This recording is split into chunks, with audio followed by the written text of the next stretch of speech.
As the Viking conquest shattered the old order of England, the shadow of Ivar the Boneless fell across East Anglia. There stood Cuthbert, a man of noble blood, yet born outside lawful marriage.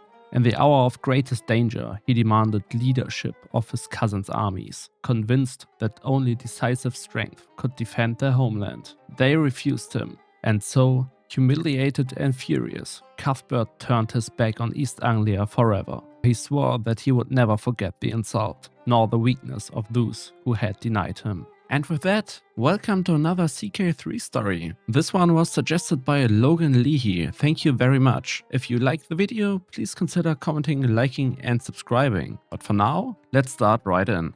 Here we are with our main character, Captain Cuthbert of East Anglia. We are brave, wrathful, ambitious, a 4-star fighter, robust, disloyal, a bastard, and we are spawned with the Defender Commander trait. Our father is of the House of East Anglia, which is descending from the House Woofing, so a very old Anglo-Saxon house. And our mother is of the House of Mercia, which themselves is descending from the House of Exiled, so another really old Anglo-Saxon dynasty. As a descendant of two major Anglo-Saxon dynasties, we would be chosen for a great destiny if only we weren't a bastard and not from a sideline of the House of East Anglia. But it is what it is. And after an argument with our cousins, the current rulers of East Anglia, we are now leaving our home and seeking our destiny elsewhere. We will see where our journey takes us, but for now,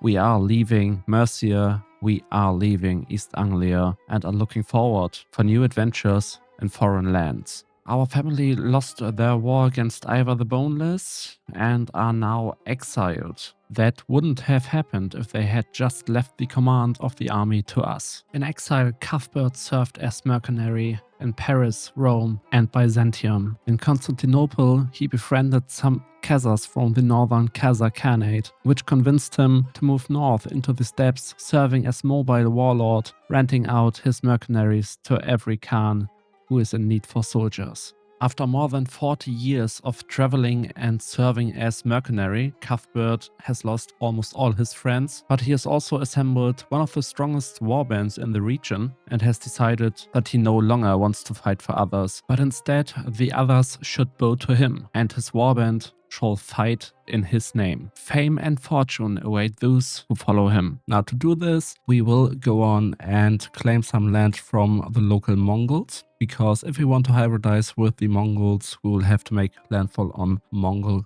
provinces. I lost 5 hours of gameplay because I actually made landfall directly over here in the Khitan region, and I couldn't switch over to hybridize with the Mongols anymore. That's a bit on me, but because of that, we are now going to take the Mongol lands up here and then push over into the Khitan Confederation, because our ultimate goal will be to claim these Manchurian provinces as our main nomadic region. So we will go on and declare war on High Chieftain Temujin. Alright, and just like that, we have beaten the local Mongols and forced our demands and become landed as a chieftain of the steppe. So I found a nice Mongol wife for us, and Cuthbert is with that already starting to make local alliances with other warlords. He will soon lead his troops north and after that eastwards into the Khitan lands to claim more territories for himself. Having lived many years in the steppes already, Cuthbert sees the future.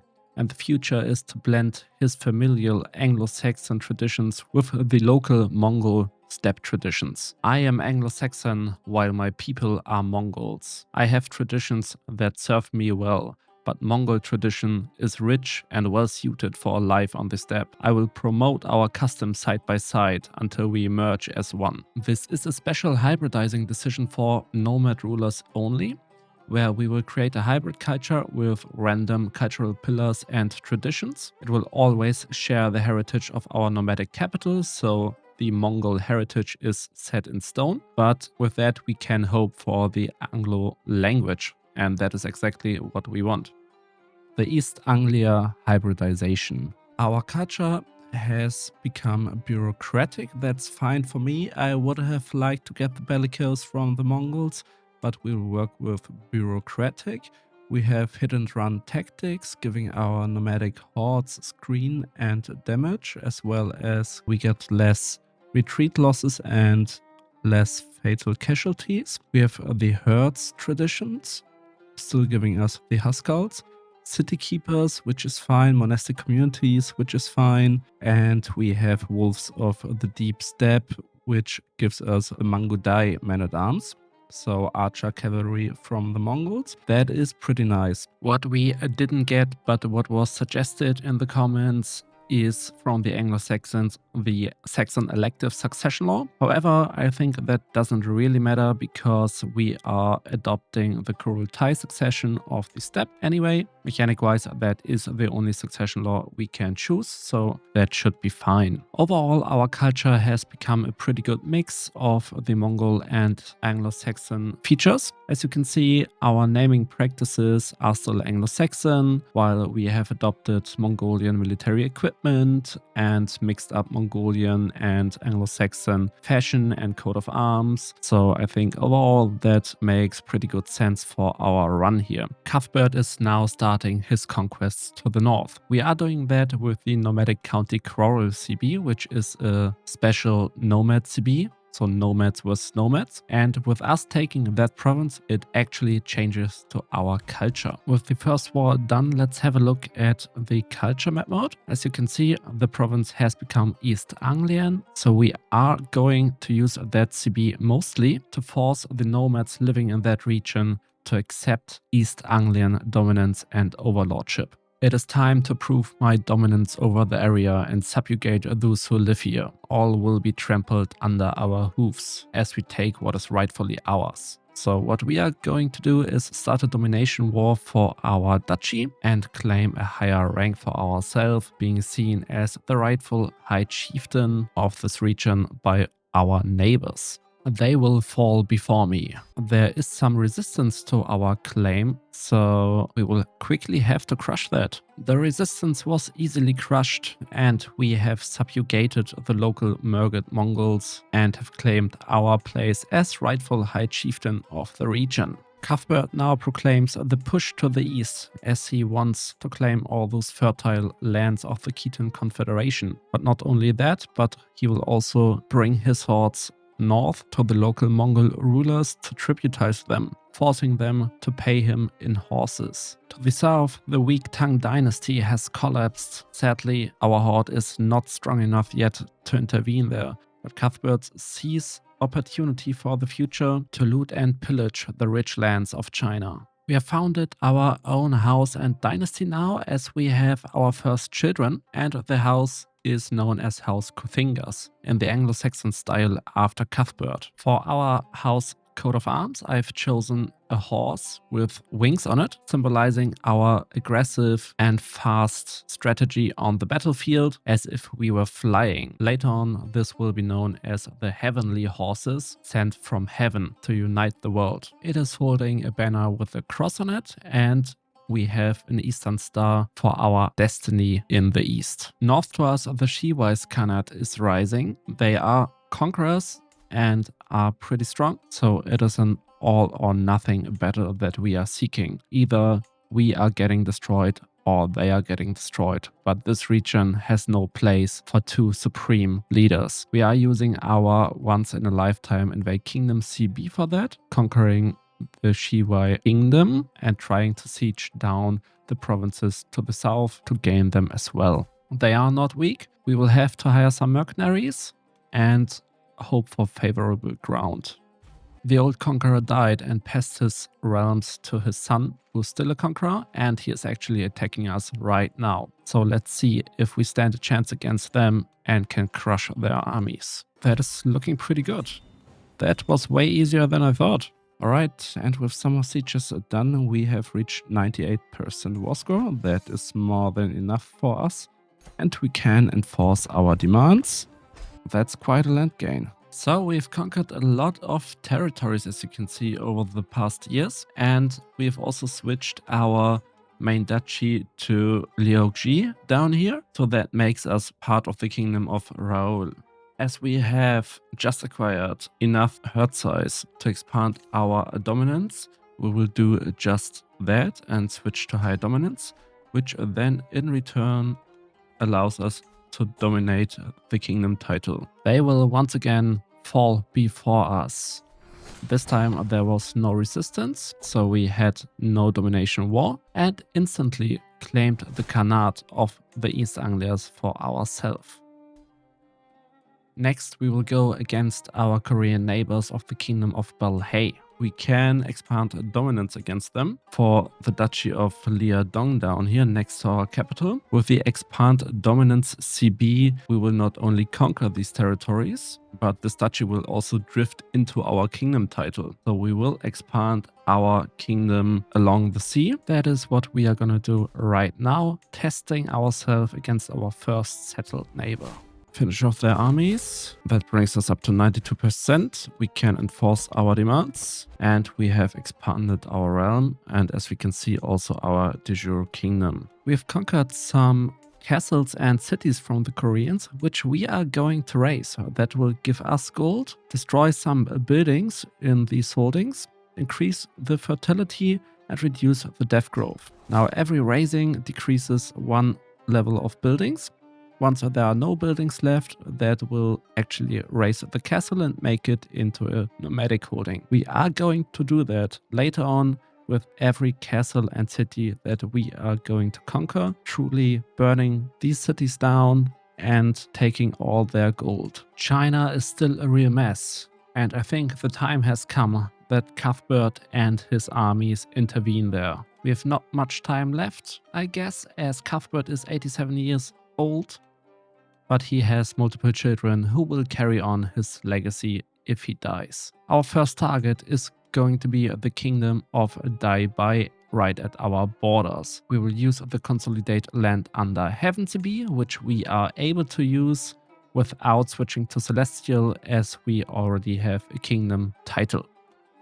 We are going around the Chinese wall where these fools have not finished their work. They finally face us at battle, but have no chance at all, of course. So we are going to enforce our demands and have claimed our first Chinese lands. With the consolidation CB, we will get many vassals over the time, but we can simply revoke their titles as we are Catholics and they are evil for us. So we will do that and will then keep raising these lands down. We will turn China into a complete wasteland controlled by nomads. That is the mission that Cuthbert has established for him and his descendants, and he will pass that legacy on to his sons soon when he dies. And here we go, Khan Cuthbert has found peace in Christ's embrace at 91 years of age, and Khan Beorthric ascends to the throne. Well, with Beorthric having taken the reins, he will split up his realms with his brothers and other friends, so we will finally get rid of our 92 domain holdings, and he will center his power and his personal domain down here on the coast, but he has also inherited the mission of his father and is looking towards a war in China. He wants to take even more land, raise their cities and bring them under our hoofs. Alright, with all those lands given away, we are back at 4 out of 4 domain holdings and Beorthric is ready to do the next steps. We are planning our invasion of the Zheng Kingdom. They are quite strong, but Beorthric has inherited a strong warband from his father as well. Our troops are getting further reinforced by the Knights Templar, which have made their way all over here to Manchuria. We really have to appreciate how much of a resistance they gave us, but with this battle won, they shall finally fall. Look at all those fame we gain. Enforce our demands. And look at that. We are stretching far into China now with their lands taken. We of course have gained many vassals from this war, whose titles we have to revoke raise their buildings to the ground, and give those lands away to new nomad rulers. I guess that this reorganization of China will take 1 or 2 hours now, but it will be worth it. Well, that took even a few more hours than expected, but we have now firmly established our rule over the Chinese plains that we have conquered. We still have a very limited vessel limit, which is why we had to create some super vessels, mostly controlling multiple kingdoms. In RP, these are close friends and trusted loyal vassals of Beorthric, who will be temporary governors of the southern regions. And I really think we broke CK3 here. We are up to 48,000 gold. I'm not sure how we are ever gonna spend that, but Khan Beorthric is probably the richest man in the world, or at least of the region. We will spend the next years further pacifying our Chinese territories and growing our herds before we continue our conquests. As we are losing all our attachment to cities and see no further value in them and are more and more embracing the steppes, we are replacing our city keepers tradition of our culture, and we will bring in the horse breeders tradition. The horse breeders tradition will reduce our maintenance and recruitment costs for our archer cavalry, increase our herd conversion, and unlocks the finest horses internal upgrade for our nomadic domicile. So we have reached 30k herd size, which allows us to increase our dominance to the absolute dominance level. This now further increases our maximum vessel limit and also allows us to dominate empire titles. Before we take a look at an empire title, however, we will continue our conquests in China. We'll claim all the lands of Vamo and Hexi, and with that have Beorthric uniting the north of China, isolating the 2 southern dynasties.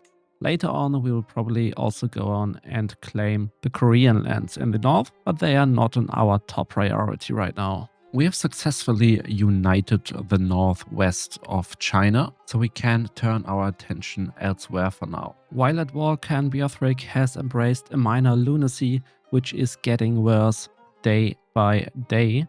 And as part of that lunacy, he has visions and dreams, which he takes as prophecies and guidance from God. As a mission from his dreams, he took the task to conquer the northeastern steppes, where hostile conquerors are rising and are threatening the kingdom of Jesus.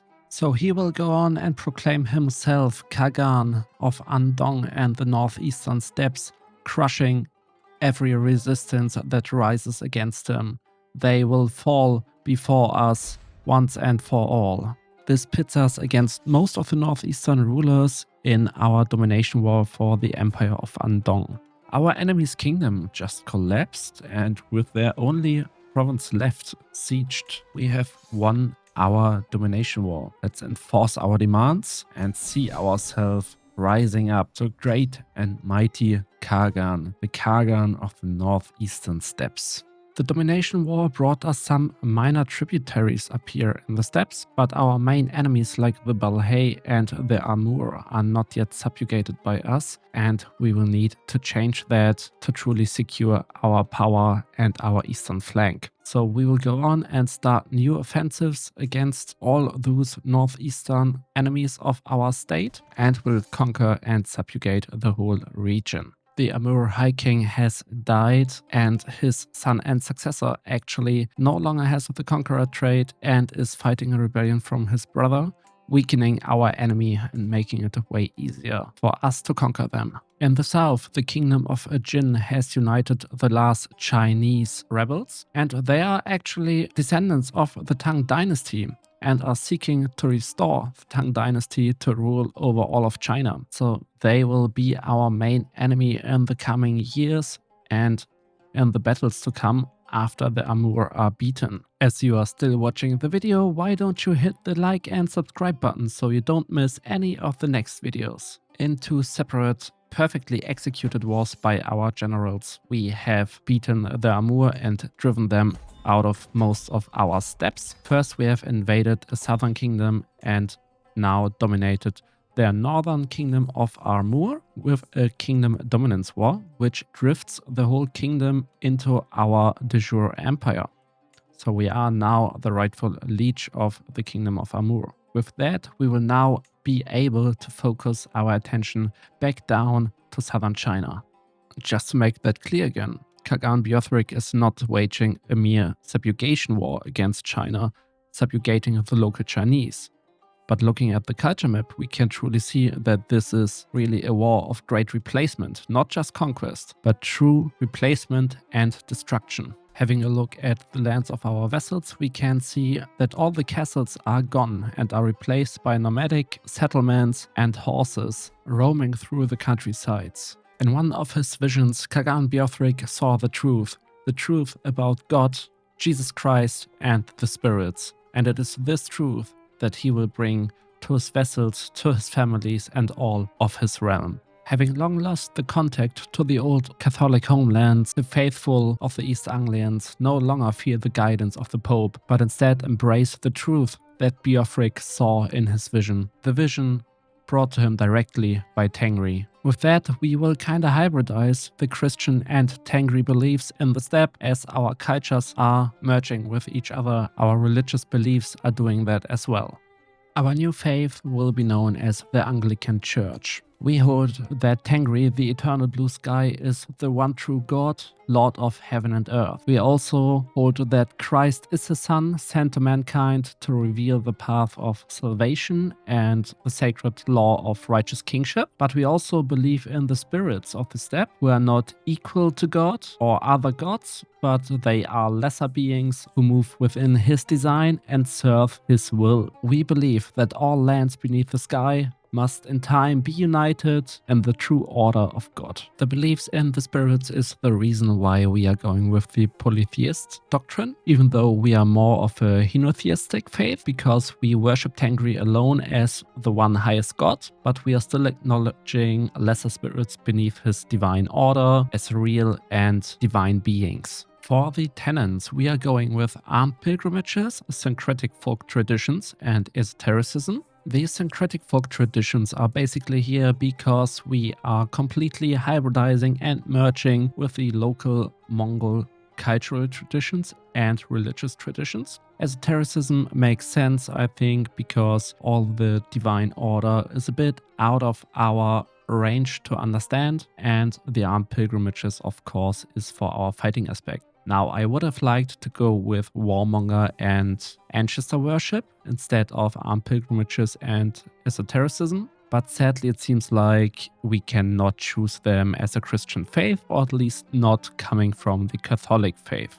Our Anglican Church will be known also just as Anglican and our followers as Anglicans. And I've of course added a little RP description to our faith. The eternal blue sky rules all creation. Christ, his divine Son, revealed salvation and righteous kingship. Thus all lands beneath heaven must be united in the one true order of heaven. This brings us directly to our fundamentalist attitude, which is not fundamentalist in the meaning of rejecting all other faiths and suppressing them, but fundamentalist in the holy mission of uniting all lands under heaven in the name of the true God and bringing them under the rule of the righteous kingship. For the head of faith and clerical tradition, we are abandoning the priesthood completely.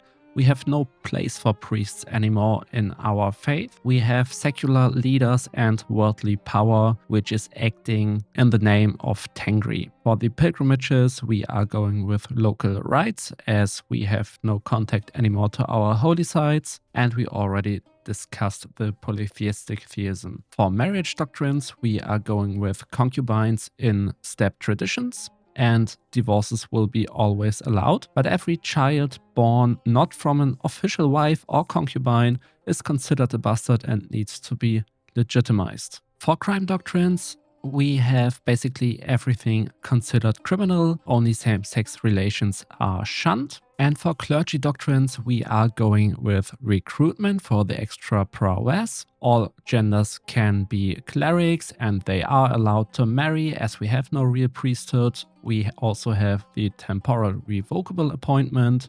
And in steppe traditions, we will go with the sky burials tradition. 78 out of 93 vessels will convert, but those not converting are mostly lower vessels. We will abolish church holdings, and We are now going to create our Anglican Church. Here we go, the Anglican Schism. The world will see that God favors us. We will establish a Paisa system.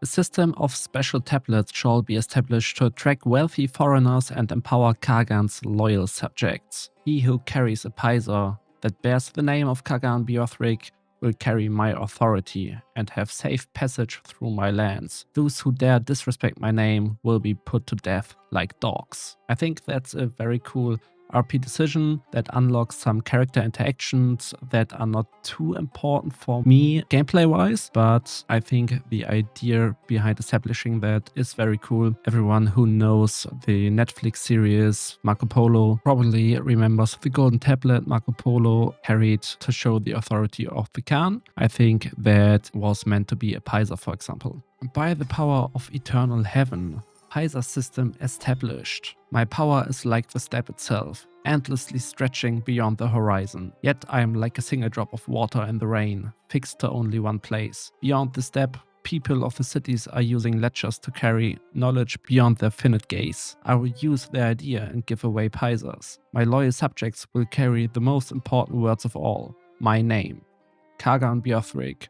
Those runes etched on the artifact shall bring fear and absolute obedience. But now the time has come for the Great Southern War. The Southern Chinese behind the Great Walls shall finally fall and bow to the East Anglian Kagan Bjorthric the Dreadful. We will kill their people and raze their cities. They are facing us in open battle. This can only go bad for them. With their army slaughtered, we have already broken their will, and they are surrendering to us, asking for peace like the dogs they are, accepting our overlordship. So let's go on and enforce our demands. And would you look at that? We have finally completely united the lands of China under our boots. Now it will be time to get rid of all those disloyal Chinese vassals and raze their cities to the ground. Welcome to our new China.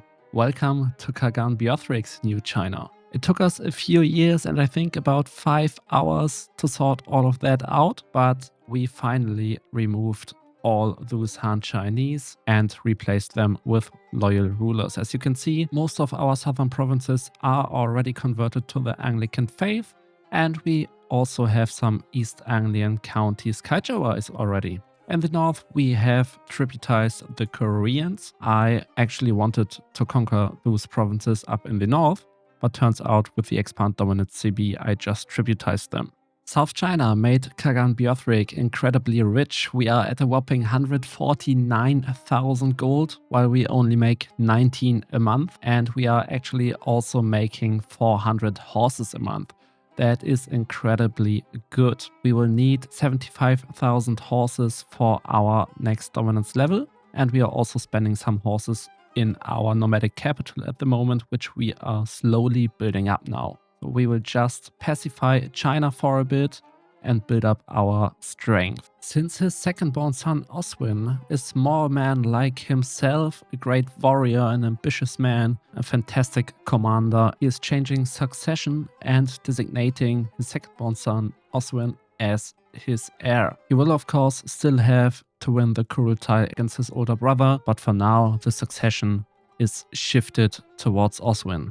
As we now have a herd size of 94,000 horses, we can upgrade our dominance one last time and change it to unrestricted, basically getting rid of all our vassal limit problems and also enabling us to take the greatest of Khan decisions if we meet all other requirements. That's only right, since there's no longer any resistance to his rule anywhere in his realm. But there he goes. Kagan Bjorthric has found peace at 84 years of age. The conqueror of China is dead and his soul is joining Tengri in the eternal heaven. His second-born, Kagan Oswin, ascends to the throne, taking the reins. As an ambitious military general, he will surely leave his footprint on this world. A few years into his reign, Kagan Oswin calls the banners. He wants to spread the East Anglian influence even further.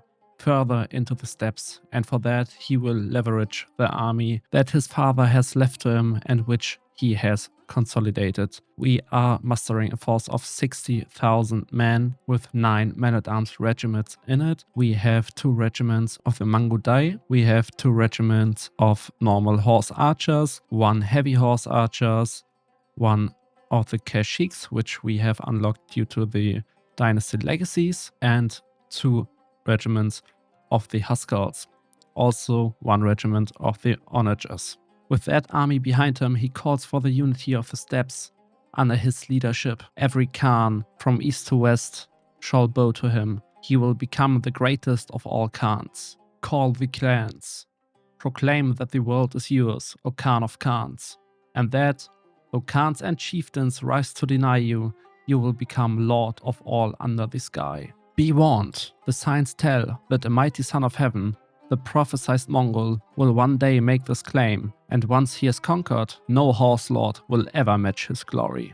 This will start a great war of defiance against basically every ruler in the steppes, or every nomad ruler who does not want to bend the knee. Our obedient nomad vassals will aid us in this war, and some rulers around us may become our tributaries instead of rising against us. We will gain the dreams of the supreme destiny, and if we win the war, we will become the greatest of Khans, can choose a nickname. If we lose the Great War of Defiance, we are imprisoned, we lose all our titles, our prestige, our herd, our gold, our legitimacy. So basically, we are done. We will not lose, of course. We will subjugate them all. Sound the drums of war. Here comes the war against all the disobedient nomads of the steppe, led by the Kagan of the Khazars. We will rally our troops and crush them at once. This is what the Great War of Defiance looks like. We have the Khazars in the west, the Kyrgyz in the east, and some minor lords that have joined them. We are more than double their troops, so we should defeat them with ease. Some vessels joined us, some didn't, but overall we are getting quite a good support. War for the earth and heavens. Countless tribes rise to oppose me. Riot to war by the black voice and the heavy purse of Kaganizi of the Khazars. Others, the weak and fearful, have crawled to Shaoyang and joined Bekvlur of the Vluri Kimeks in giving me their submission. All the clans under the East Anglias are called, cries my cousin Khan Guthmund. The brave mount their war horses. We ride where your horsetail banners catch the wind. We will have the world, or we will die. Our hordes are storming our enemies' territories, burning down their camps. The great Khan leading the assault by himself. Our war is going pretty good so far, but we are now facing our first battle. Okay, yes, we are crushing them actually. We have just reached 80% war score, which is enough for us to enforce demands due to the bonuses that we have stacked up, and we will vassalize every single ruler that had risen up against us, and they will become obedient for at least 10 years. Enforce the demands, let them bend their knees before us. Here we go. My Kurultai speaks for all the world. In the heavens are many great lights, in the heavens the sun, moon and stars, but on earth there can only be one Khan. I, Oswin, am that Khan, the greatest of all Khans. After my victory over the snakes that coiled around my feet, none dare speak against me at the Kurultai of all the clans. Eagerly their chieftains submit and give their oaths, hungry for the conquest of the universe. The first rays of the morning sun breach the horizon. I mount my horse, and all the armies of the East Anglia Empire roar. I will have the world.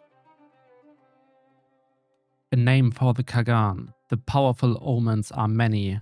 Heaven and earth, they say, reach out to protect me. In dreams, in clouds of dust, great bulls promise ruin to my enemies. Beautiful geldings and mares, gifts of palace tents. The clan elders promise these on and on. I need a title worthy of this destiny. Well, as we are not of one of the native Mongol cultures, we can only choose between Genghis Khan and the East Anglia Khan. So we are going to take the Genghis Khan title in the traditional local language of the Mongols. Our East Anglian Empire is stretching from Korea to Russia, bordering the great empires and kingdoms of Europe. But that is not enough. There are some rulers in the steppes that have not bent the knee yet to us, and this is unacceptable. Khagan Oswin is sending riders to every ruler in his steppes, demanding submission or ruin. Many rulers will accept the offer of submission, but some will seal the destiny, refusing our generous offers, and thus will be declared war on, having their families and friends massacred. Oh well, we have a power block in the center of our new realm opposing us, mostly from the Carlo Confederation. Very brave or very dumb. We have successfully united the steppes and even went a bit further, as local rulers like the kings of Moldavia and Ruthenia have bent the knee to us, as well as many of the Russian princes. Our power base in China has mostly converted to the Anglican faith, and our East Anglian culture is slowly replacing all the local traditions. We are now proclaiming the peace of the Great Khan. The splendor of our dynasty shines over the Great Steppe. Cities will flourish where ashes were left. Outposts will be established that sing of the compassion of the Khan of Khans. With that, we will turn multiple empty holding slots in our realm into city holdings, and we will also develop a random civic group innovation. No time to waste. The peace of the land, spices from the Far East, authentic pepper collected from a dragon's lair, the finest silk, the richest colors. Merchants shout and wave at everyone willing to listen, showing off their wares with insistent enthusiasm. It's been like this everywhere, Great Khagan. Leofwin offers deep bow as his greeting. The whole world is now under the wing of the Kuthingas dynasty. People come to your cities attracted by their prosperity. Keep the gates open. The East Anglian Empire reigned supreme from China to the borders of the European kingdoms. From that point onward, it would really only be a matter of time and map painting to take down the Christian kingdoms in the heart of Europe. Now, as a quick disclaimer, we could take the decisions to settle the steppe, becoming feudal, or reform the Great Khaganate, which would require much of map painting. However, both of those decisions are not in our scope for this video. Maybe they will be covered in a future video. I know some people of you have suggested that as well. But that is where we are gonna leave it. Thanks for watching. If you liked the video, please consider commenting, liking and subscribing. There are more stories to be told, and I hope to see you in the next one.